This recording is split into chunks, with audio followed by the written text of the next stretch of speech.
Welcome to the Nerd Party. Hi, this is Nick Anastasiou, story editor on Star Wars The Clone Wars and Star Wars Bad Batch. And you are listening to Aggressive Negotiations.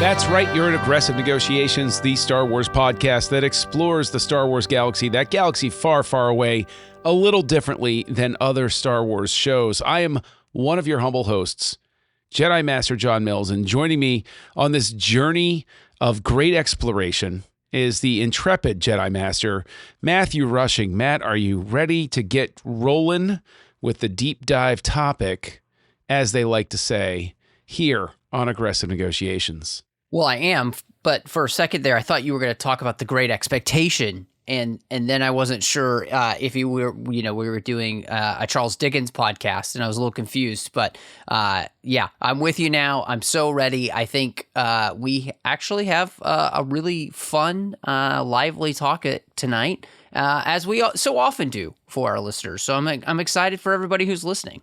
I'm excited for everybody who's listening as well, because they made a good choice. And another good choice they could make is go over to Apple Podcasts and give us a star rating and review. We appreciate it. We really, really do. We do this for the love of the game, as we like to say. We have a couple of emails we want to get around to, but I'll tell you, it has been some really great topics thrown at us, but it has been very, very difficult to sort of organize things. I'll tell you, the hyperspace lanes have been absolutely hectic lately, so thank you for bearing with us. But we have a topic here that I think is going to be really interesting to explore, because I'm listening right now to the new audiobook recording of Shadows of the Empire. Yes. And there's a lot of good stuff in there. Like even if it's not great literature like Charles Dickens, who we were referencing earlier, it's still really enjoyable. As Steve Perry, not the lead singer of Journey, wrote the book and just really got the characterizations down. It's a lot of fun. And the new audiobook is wonderful too. But it got me to thinking, we have different interactions. Mustafar doesn't exist at the time that this book is written, so we don't have Vader's castle. But then I was thinking to myself, when we're on Coruscant, where is the Emperor living? Like, where would it make sense for him to live in the original trilogy era on Coruscant? Yeah, I mean, I love that you're asking this question, because it was something, the moment that you brought it up, I started thinking about this idea, and I honestly can't remember, but because if memory serves, I feel like that in the X-Wing books, when that whole series is really leading up to them retaking Coruscant, and I feel like when they got to Coruscant, that the Emperor had turned the Jedi Temple basically into his own personal museum, and I don't know if it's still true in canon, but I feel like as well that that it was the EU version, that the Jedi Temple had been placed on kind of a dark side nexus of the Force as well, as if to cover it or something. And so I've always thought that, the idea of the Emperor kind of utilizing the Jedi Temple as his own personal, bragging rights, and turning it into basically his own private domain that nobody is allowed to enter anymore, and that he's continued his research that he's been doing, that we know that he's been doing, and those type of things.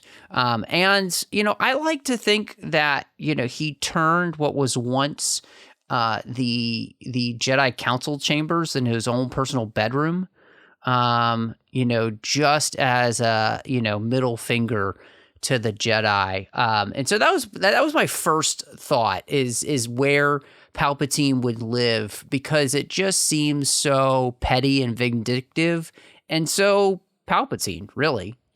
I think that there's a lot of merit to that. I have to go back and reread the X-Wing novels, because I was just thinking that too. I was like, I should just go back and reread those. I could have sworn with them predating the prequels, at least to some extent, I have to go back and re-explore the expression of Coruscant back then, because I know that a lot of the visualization around Coruscant was not complete city planet. Like there's more natural life on Coruscant in the EU of the 90s than there is in the Clone Wars or, even the prequel books. And I think that there's a lot of merit to the Emperor using the Jedi Temple as an administrative building. Because what do you do when you have some sort of authoritarian regime take over is they come in and they erase history. And so this would make even sense in terms of erasing history, where people, if they say, oh no, that was the Jedi Temple. Where was the Jedi Temple? That's the Imperial, City Hall or whatever. That couldn't have been it. It had to be somewhere else. And suddenly nobody can remember where it was. In terms of the Emperor living there, though, I love the idea, but I don't latch onto it for one specific reason, and that's because I think it's even more heartless, even more soulless to completely strip it of anything except a sterile bureaucratic function. Yeah. It doesn't even give it the dignity of hating it openly. It's just a building. It's just a stupid building that nobody likes to go to. It's like the DMV on Coruscant or something like that, right? Where it's like they suddenly turn it. That's where you go get your driver's license, right? Okay, that's hilarious. I love that. and I think we can't, we can't put him. We can't put him underground because, of course, like we all know that in the original treatment or the original development, I mean, in pre-production too, for Return of the Jedi, they had him in a lava field underneath the city. And that's to Mustafar now. Yeah. So we can't really cross over there. So let me ask you this question. Did he live on Coruscant at all? Because I have another idea, but I want to see, I want to just throw the question at you. If he didn't live on Coruscant, where would you have him live? Yeah, that's a great question. Because you don't get the sense that it would be like Naboo, right? That feels, that doesn't feel right for Palpatine.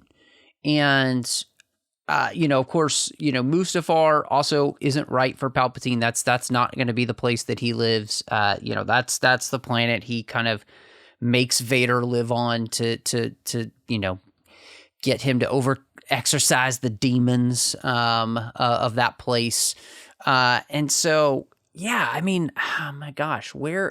See, but before you move forward, though, the Emperor living on Naboo makes sense because that's sticking a thumb in Vader's eye.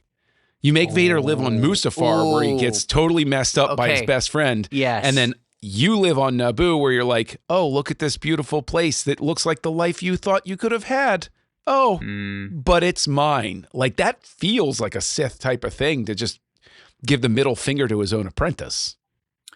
See, I think, I hadn't thought of it that way. But you discussing it like that actually makes sense because it is kind of the double bird basically that he's giving to Vader of like, oh, I'm making you live on Mustafar basically. Like I've given you that planet as if it's some like great thing to be given. But I live on the place that, your wife was from. And so that's really interesting. Ooh, what if he even lived in the lake house? Like, what if that was his private residence, right? That would be awesome. That would be freaking awesome. Even the Nabiri family like comes to great misfortune, and then he's like, oh, I got it at a steal. Okay, that's you saying that. Does the Nabiri family just disappear from history? Oh yes. Oh God, yes. Oh, there's no way. There's no way Palpatine lets them exist. No, they're a memory of better times. Like, again, by disappearing people that are tied to people in the past, right? Stalin did it. North Korea does it now. Like, they disappear people so that when people are trying to remember what was happening, they can't anymore. They get them out of the records. But then additionally, it's a clear sign. You step out of line, you don't even exist anymore. History won't even consider you a footnote.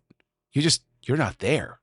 Like, that's, creepy and terrible to begin with. But no, I mean, you agree? I'm thinking. I mean, the Nabiri's got to go, right? Well, I kind of, when I asked the question, I was thinking, I just don't see, I don't see them living, right? Like, I feel like Palpatine finds a way to take them out, and mainly it feels as though you don't want anybody who possibly could know the truth about Anakin and Padme, and even though it was not seen in the film, right? We did not see Anakin visit her family.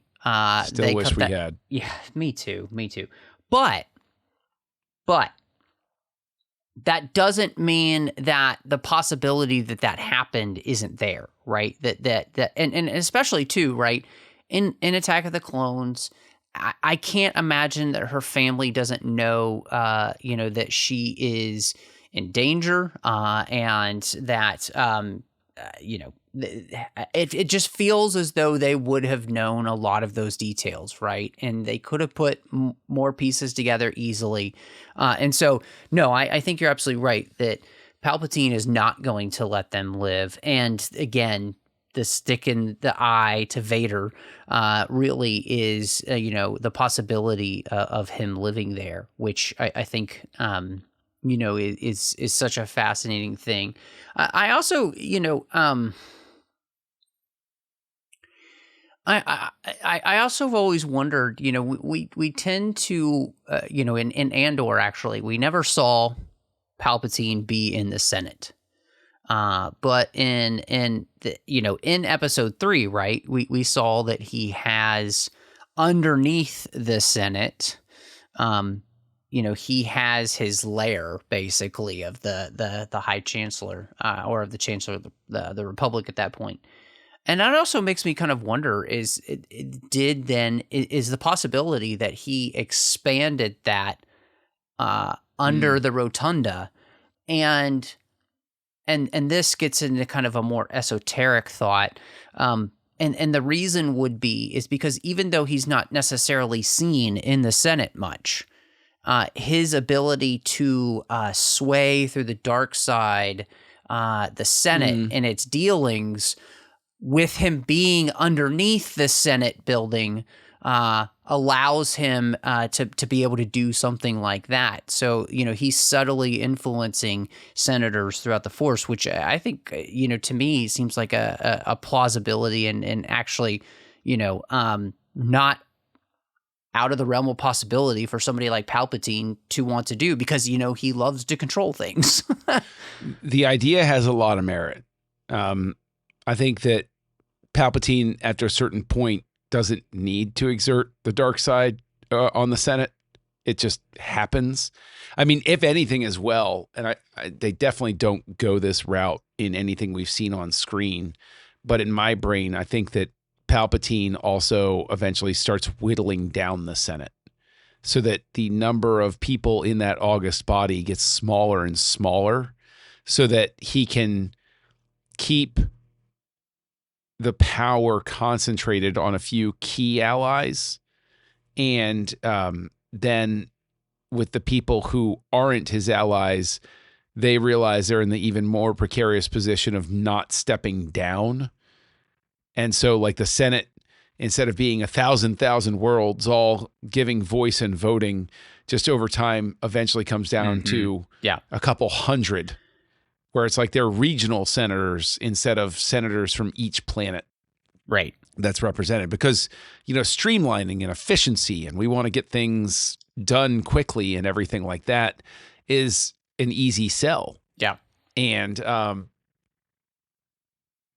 I want to throw a crazy idea out at you because I think your idea has a lot of merit also because then Palpatine can show up when he wants to. But we've seen on screen that when Palpatine does show up, it sort of takes people's breath away where they're like, whoa, hey, oh no. Like he did in that episode of the Bad Batch, right? Right. He's suddenly there. Yeah. Meaning he's not there. Like nobody's quite sure where he is. So when he shows up, it's like, oh my gosh. Yeah.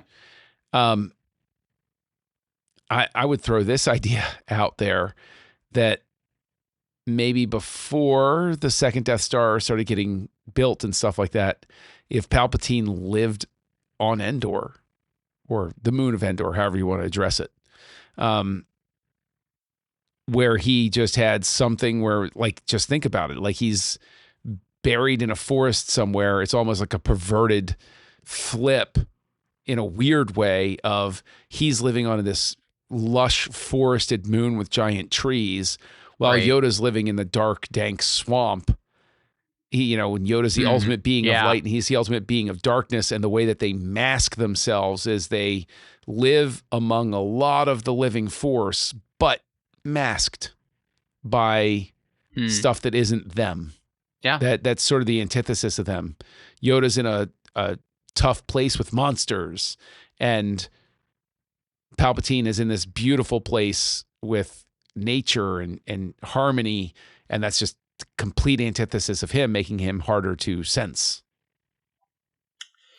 Yeah, no, I mean, again, that's one of those things where, I mean, it actually does make a lot of sense. The idea of, him being in a place like that. Plus, I think when you think about it, it's a really unexpected place, right, to find Palpatine, and so him having some sort of place there makes sense. Also, I mean, it's canon, so we know that he had these repositories all over, and so in some ways, he had one on Jakku and he had one in other places. We learned through the extended universe that's been created now through Disney. So let's bring somebody to speed who may or may not be on the other microphone right now. Clue them in on this repositories thing, or at least jog his memory because he might have forgotten what you're talking about. Especially it's in the Aftermath books and it's in other books that have come out, is that the Emperor had places, secret places around the galaxy where he had stored information. I guess now it even makes slightly more sense in light of Ahsoka, right? When we know that there's a whole other universe. And so, and in some ways kind of keeping watch on, what might come outside the universe, and places for him to keep, artifacts. Oh, right. And, okay. I remember now. I remember what you're talking about. Yeah. And so, and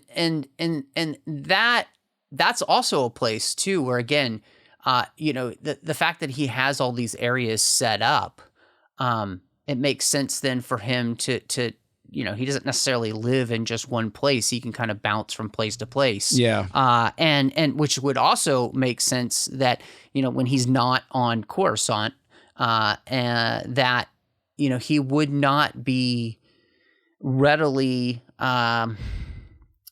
he would not be easily found, right? Like you wouldn't necessarily know where he was, because he kind of bounces from location to location. And so that's also another thing when you think about where he might live, that he had definitely plenty of places in the galaxy where he could have gone.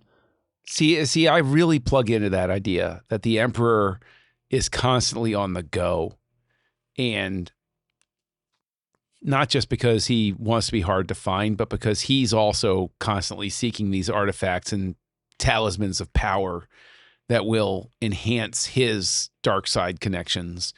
And additionally going out there because he has all of these different places investigating ways to keep him alive, to cheat death. Right, exactly. And he's hiding them from Vader too. And so he's got this thing where it's like, left hand never knows what the right hand is doing.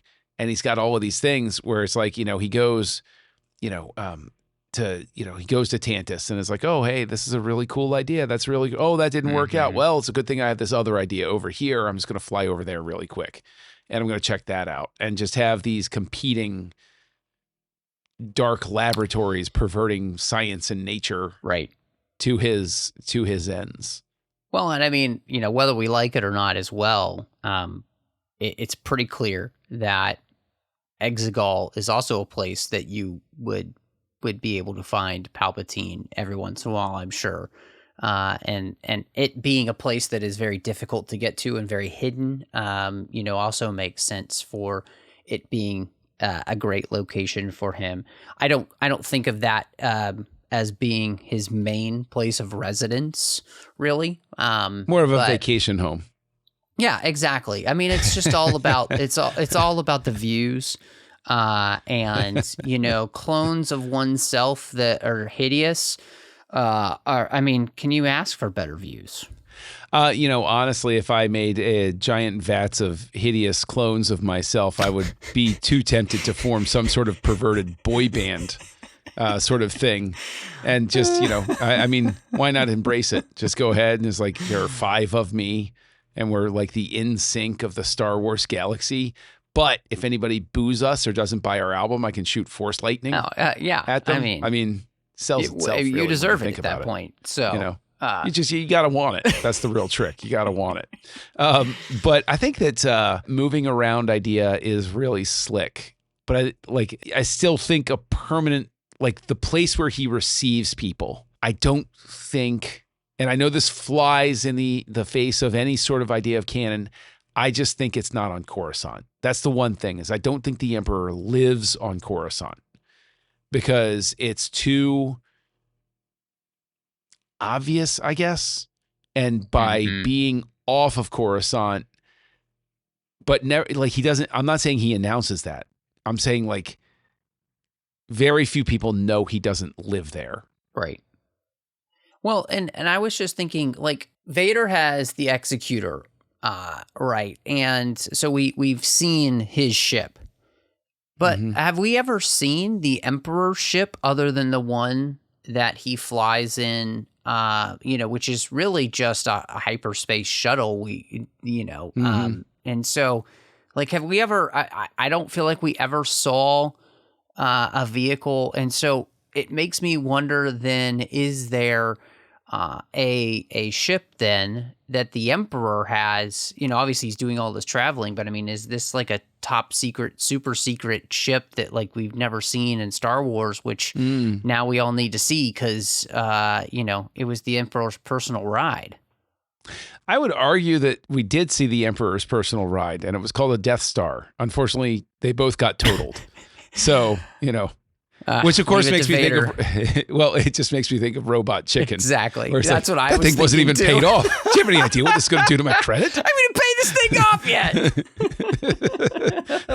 Oh, just build another one? Where are we going to have the money for that? Is that an ATM on that torso light right of you? I'm sorry. I just immediately go right into that phone call. I can't help it. What an absolute. Or it just makes me think of the Triumph the Comic Dog, where he's like talking to the guy who's got the Vader thing on. Is this the button I press to call your mommy to come pick you up? Oh, jeez. Oh, my gosh. Oh, thank goodness for the internet keeping these bits alive for all time. Just back when people had senses of humor about themselves. What a magical time we lived through. How I miss it. But what I don't miss, Matt, is harassing you online, which is something I think that everybody else should do because it's a fun thing. So where can people find you out there online? Oh, gosh. So all over social media, if I'm on the platform, you will find my name under the Matt Rushing 02. Of course, here on the network, I've got a completed show called Owl Post that I did with Dre Kaufman, as we talked about every single chapter of the Harry Potter series, one chapter at a time. And then over on the TFM network, of course, you'll find me on the 602 Club, where John is a frequent guest talking about Star Wars and all of those other fandoms that we love, as well as quite a few shows talking to my good friend Chris Jones about Star Trek, so check all of that out. But John, if people have an idea of where they think Palpatine lived and they wanted to share it with you, where would they find you? Well, you can find me on your social network of choice as Kessel Junkie, KESSELJUNKIE. Letterboxd is where I have the most fun because I watch a lot of movies. And speaking of watching a lot of movies, I'm also co-hosting a show here on the network called House Lights with Tristan Riddell and Darren Moser, where I weekly remind them of why my movie reviews are the best ones and that everybody should agree with them. Although Tristan will have his car catch on fire at some point in the near future. I'm not saying me, I'm saying it'll eventually happen. And of course, since you talked about Star Trek, when I'm offline, I've gone so far as to get my youngest Padawan to watch the animated series of Star Trek on the strength of the fact that she loves the Clone Wars, and it has opened up her mind to franchise animation. So let that be a note, everybody, that the Clone Wars has even helped make somebody else a Star Trek fan. How crazy is that? While you chew on that, I will be chewing on a bantha steak in the cafeteria at the Jedi Temple, and I believe I just heard the lunch bell ring. So, Master Rushing, I think it's time to close these negotiations. John, negotiations are closed.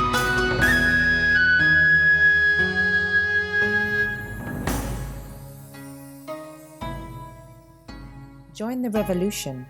Join the Nerd Party.